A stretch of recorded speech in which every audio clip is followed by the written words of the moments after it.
I said, hey, I'll make a deal with you. And he goes, what? I go, well, if you get me in, I'll get you backstage. And he goes, really? I go, yeah. He ends up giving me the pass. So we both walk in. We walk both straight past security. Then we go to the second stage. It says, just follow my lead. Finally, somebody goes, holy crap, Drew from the Chainsmokers is right behind us. And I go, what? Where? And I was all like, where is he? I want to meet him. I go, I just met that guy. And no wonder he gave me that weird look. We were talking about getting in the room places, right? Mm-hmm. And I've spent some pretty money getting into rooms, trying to learn from people, trying to get access to their resources.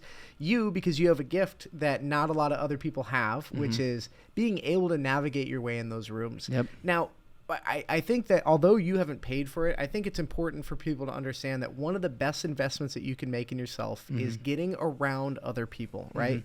What do they say? You're the common of the 5 people you spend the most time with. So Correct. If you can start spending time with people who are doing what you want to do, then you will start to get there. And sometimes the only way to get in, like with Billie Jean is marketing, right? You're not getting in there unless you're paying something. So I started buying courses from him, started, supporting him and genuinely 100%. and started being able to get around guys like him and learning from him. So I think that that's really important. What do you have for advice on somebody if they are trying, let's just say that somebody's in they're at a job, they want to go do something different, but they're not quite sure how to do that. What would you say in terms of getting in the room with people that can help them? How would they do that? How do they find a mentor? Okay. That's a great question, by the way. 1, be different. When you walk into a room, have a presence, and have a presence that is impactful. I'll tell you a couple stories, and they're always funny to me. But again, I have multiple, so it's starting to die down in my humor. But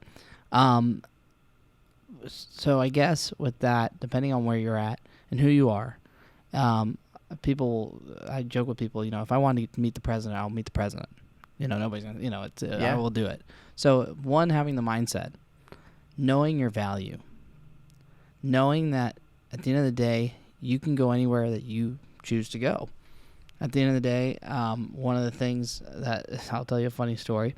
I was driving back from LA, and there was this huge concert. I remember, turning my head, and there's these 3 giant stages. And I go, if I can get into this concert, and I'm going to, if I can get into this concert for free, then I'm going to meet the people that are performing. There was about, 60, 70 huge artists that day. Nicki Minaj, Migos, all the big names that you could think of. Obviously, there was 3 giant stages. It's almost like Coachella style thing going on in LA. So I ended up putting it in my head, okay, if I can do this, I'm going to try. If it works. If it doesn't, that's fine too. Anyway, I end up going in. I end up seeing a real estate office. End up literally just driving through, parked my car. Obviously, I'm in real estate. Sometimes people aren't going to know the difference. And I was in a 3-piece suit. Right. So I ended up walking across, seeing what's going on.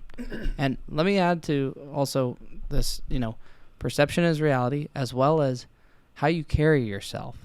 If you walk around like you're a big deal, then people take you as a big deal. So right. So I got free parking there. So that was free. So then I'm walking up to the venue, and I go to VIP. There's a guy sitting there, a young gentleman, and I go, hey, how's your day going? I start talking to him. He goes, good. I'm waiting for a friend. And I go, okay, that's cool. I said, hey, I'll make a deal with you. And he goes, what? I go, well, if you get me in, I'll get you backstage. And he goes, really? I go, yeah, really. He ends up giving me the pass. So we both walk in. We walk both straight past security. Then we go to the second stage. We pass it. We just walk straight. I said, just follow my lead. And I've done this multiple times. Again, I'm not breaking the law. I'm not doing anything wrong. I'm not stealing. I'm not doing anything. I have a mindset of if I want to meet these people. That day I met with Travis Barker, his son, other influencers.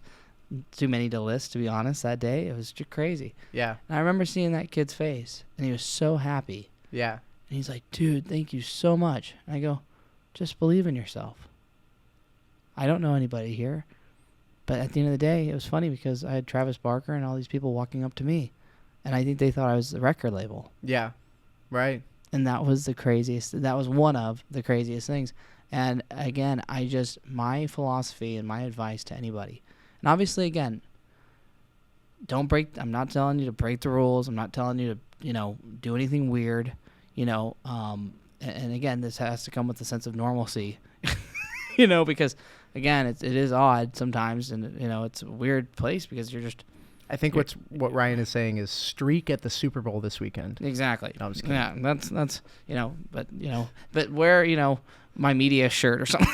Get the publicity out of it. Right. Yeah, exactly. QR code. Yeah, get a QR code, right? So no, but I think it's knowing your value, knowing your worth, and knowing that you can be you are just as important as any influencer or any celebrity, and again, where I think my biggest hurdle has been in my life is paying for any mentor, because at the end of the day, I don't think of anybody greater than me. Right. And not right. saying that out of an ego, but just saying that as, I'm obviously there's great, amazing people that can teach and mentor amazing things.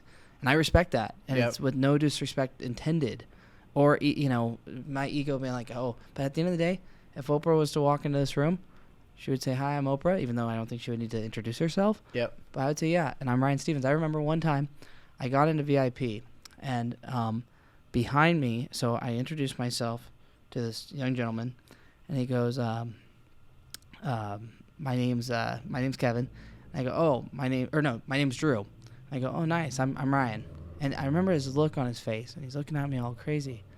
And finally somebody goes, holy crap, Drew from the Chainsmokers is right behind us.